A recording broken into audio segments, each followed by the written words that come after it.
One more thing with Billy Gunn, the Wrestler Observer newsletter, which we have to go in detail, which was why we're even doing this here.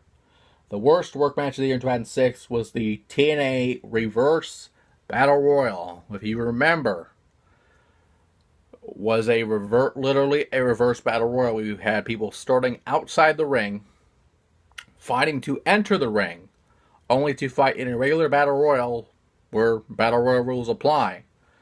So you're fighting in to be fighting out, basically. And then I guess it was seeded at that point, I think. Or was that the year before? No, because the one I'm thinking of was the fucking pay-per-view one. This was a different one, but it still sucked. Do not watch it. It was bad. And the Road Dogg, Jesse James, had a little different career, as well as being the roadie with Jeff Jarrett, which we're seeing a little revival of that over the past few years. But he has a few different things here as well, as we'll get to in a little bit. For All-Star Championship Wrestling, their tag titles with Dysfunction, which I'm not familiar with.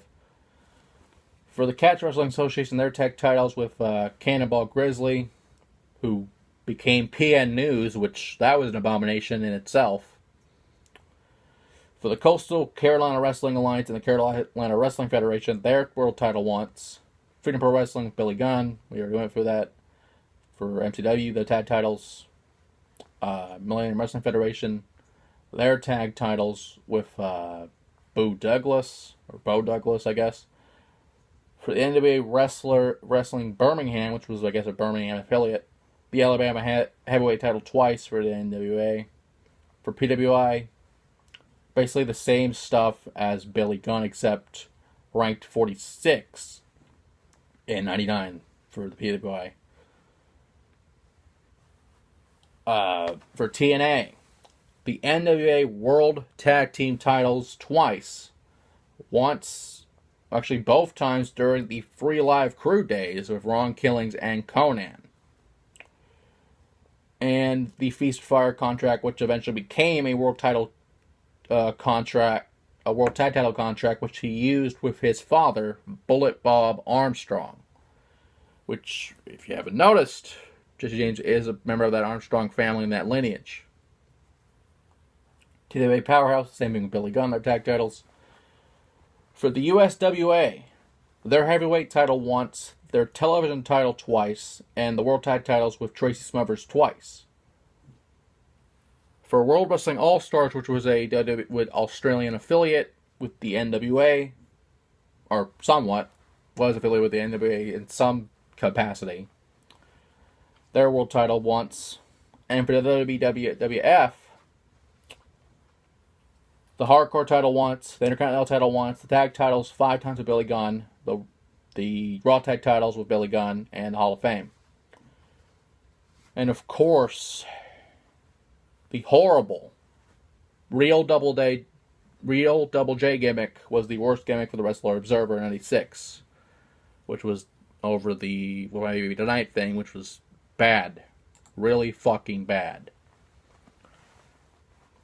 And finally, X-Pac, 6, the 1-2-3 kid, whatever you want to call him, Sean Waltman.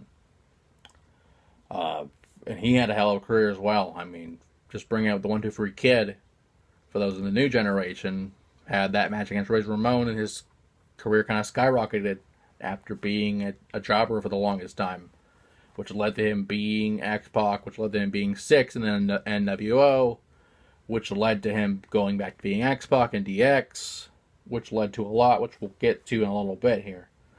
First off, the Bad Boys Wrestling Federation, their Caribbean Championship once. For the DDT Pro, the Iron Man Heavy Middleweight Championship, which, for those unaware, is the equivalent of a Japanese Hardcore Championship, which has the 24/7 rule in effect. So he could win it by the time the Hall of Fame fucking happens again, who knows. For the Global Wrestling Federation, their light heavyweight title twice and winning one of those tournaments for the GWF in 1991. For Jersey Championship Wrestling, their tag title with Joe Janela. For the Legends Pro Wrestling, their Hall of Fame in 2011. For Metroplex Wrestling, their tag titles with Jerome Daniels. For the Mid-Eastern Wrestling Federation, their light heavyweight title once. For the NWA, the Heritage title, which honestly was kind of a middle of the road title at the time for the NWA.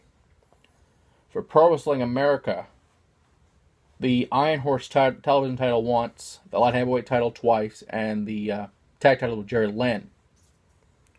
For Pro Wrestling Illustrated, the comeback of the year '98, tag team of the year '99 with Kane, which didn't last long, but I guess they're tag team of the year for that. Ranked 21 in the PWA 500 '97, ranked 177th in PWA Years Edition in 2003. For the Southeastern Wrestling Alliance, their light heavyweight title. For TNA, the X Division title once. And a winner of the Chris Candido Memorial Tag Title Tournament, which was TNA held in 2005 because Candido was in TNA at that time, and the passing and the tournament was soon after at that point. For Alex Shelley. For WCW, the WCW Cruiserweight Championship and the World Tag Titles with Kevin Nash and Scott Hall, which when Nash was injured, Hall and Six were the tag champions under Wolfpack rules. And you think about the Cruiserweight title with Six at that time, was probably the only reason he was there, quite frankly. But, oh well.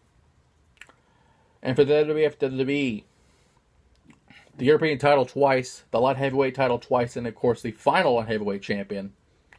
The Cruiserweight champion once, which was, I believe, if I'm not mistaken, one of the only men, if not the only man, to hold the Cruiserweight and light heavyweight titles simultaneously, let alone twice.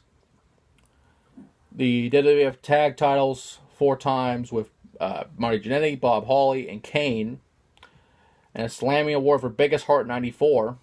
The World Tag Titles once with Bob Holly.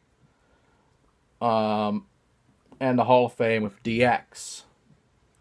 For Extreme Pro Wrestling, their television title. And Wrestling Society X, winner of the WXX Rumble, which was also shared with Vampiro. There were 2 winners, and it was